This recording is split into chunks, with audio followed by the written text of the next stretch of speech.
Halo, assalamualaikum anak-anakku yang soleh-solihah dan tentunya ayah bunda yang ada di rumah. Jumpa kembali kali ini bersama Bu Vivi, tentunya yang akan membawakan kisah Sirah Nabawiyah di episode ke-28.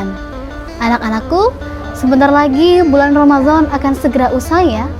Lalu bagaimana dengan puasa kita? Bagaimana dengan ibadah-ibadah kita di bulan Ramadan?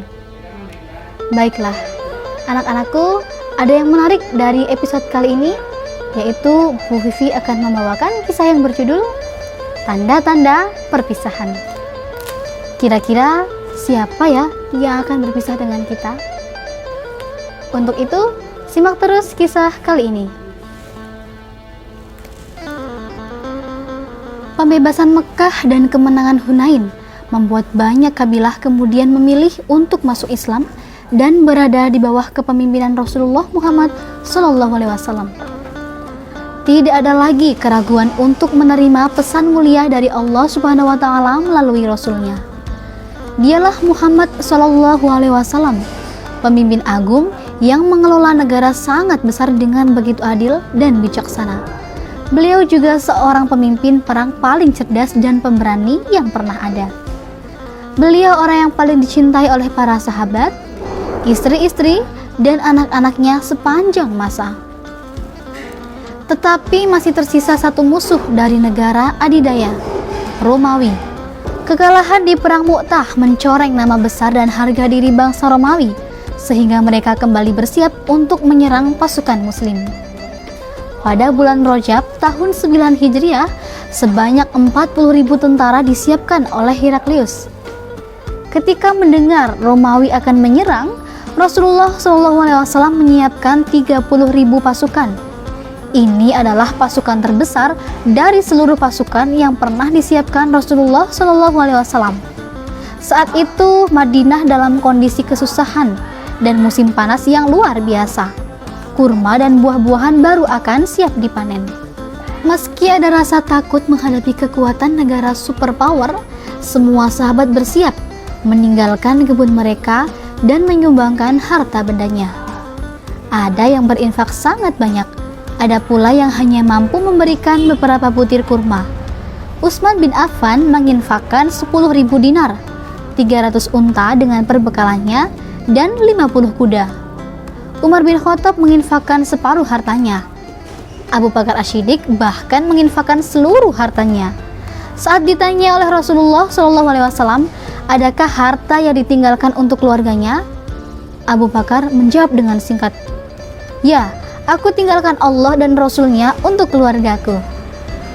Mereka kebingungan ketika tidak mendapati satupun tentara musuh di sana. Lalu di mana pasukan Romawi? Rupanya melihat keberanian dan kekuatan pasukan Muslim, mereka gentar dan takut, lalu memilih untuk mundur kembali ke negerinya. Yuhannah bin Ru'bah, pemimpin Ailah yang pertama kali menemui Rasulullah untuk berdamai dan siap berada di bawah pimpinan Rasulullah SAW. Namun, dia memilih tidak memeluk Islam. Tindakan Yuhannah segera diikuti oleh kabilah lainnya. Setelah menerima banyak utusan dan tinggal selama 20 hari di Tabuk, Rasulullah SAW dan pasukan Muslim kembali di Madinah. Perang Tabuk berhasil meluaskan wilayah Islam hingga seluruh jazirah Arab. Kabilah-kabilah di perbatasan Syam yang sebelumnya setia kepada Romawi pun akhirnya tunduk kepada Islam. Sementara itu di Madinah, orang-orang munafik membuat Masjid Dirar. Tujuannya untuk memecah belah kaum muslim. Lalu Allah Subhanahu wa Ta'ala memerintahkan Rasulullah untuk menghancurkan Masjid Dirar dan bersikap keras terhadap kaum munafik. Di tahun itu pula, pemimpin kaum munafik Abdullah bin Ubay meninggal dunia. Banyaknya kabilah yang datang, termasuk kabilah Syakif bin Taif, membuat Rasulullah kembali mengirimkan utusan atau delegasi sebagai juru dakwah. Sebagaimana beliau mengutus Mus'ab bin Umair ke Madinah, Rasulullah mengirimkan Khalid bin Walid dan Ali bin Abi Thalib ke Najran, Abu Musa al-Asy'ari dan Mu'az bin Jabal ke Yaman, dan juga masih banyak lagi. Mu'az menangis saat Rasulullah SAW berpesan, "Mu'az, mungkin engkau tidak akan bertemu lagi denganku setelah tahun ini. Mungkin engkau hanya akan melewati masjidku ini dan juga makamku. Ya, tanda perpisahan dirasakan oleh Mu'az dan sahabat lainnya pada tahun ke-10 Hijriah itu. Saat bulan Ramadan, Rasulullah melakukan iktikaf selama 20 atau 25 hari. Padahal biasanya beliau hanya mengerjakan hanya 10 hari. Malaikat Jibril datang mengajarkan Al-Quran kepada Rasulullah sebanyak 2 kali. Padahal biasanya cukup sekali. Lalu sahabat pun mulai gelisah. Pada bulan Zulhijjah, sekitar 124.000 kaum muslim ikut bersama Rasulullah melaksanakan haji wada. Di padang Arafah, Rasulullah memberikan khutbah yang sangat menyentuh. Kaum muslim berkata, "Kami bersaksi bahwa engkau telah menyampaikan risalah serta menunaikan dan memberi nasihat."